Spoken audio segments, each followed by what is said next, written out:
करतो विखे पाटील. अरे लाज वाटली पाहिजे तुला. पाचवी पिढी तुझी राजकारणात आहे, पाचवी पिढी. अरे कारखान्याशिवाय आणि वायनरी शिवाय तुम्ही काय केलं?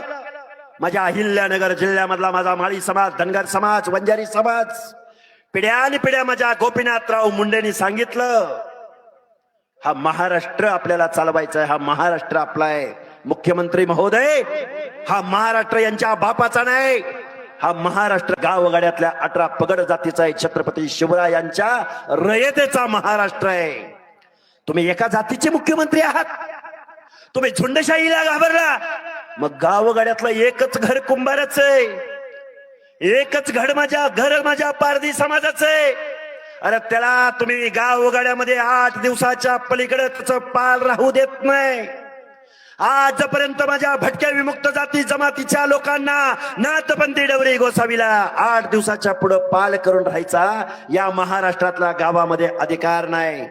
त्यांचं आरक्षण तुम्ही राज्यकर्त्या लोकांना देणार, हे अजिबात चालणार नाही, देऊ शकत नाही.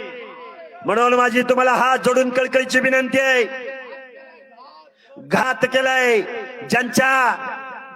ज्या भाजप म्हणतो की ओबीसी आमचा डीएनए आहे, तुमच्या खांद्यावरती आम्ही डोकं ठेवलं तर केसानं गळा कापायचं तुम्ही काम केलंय.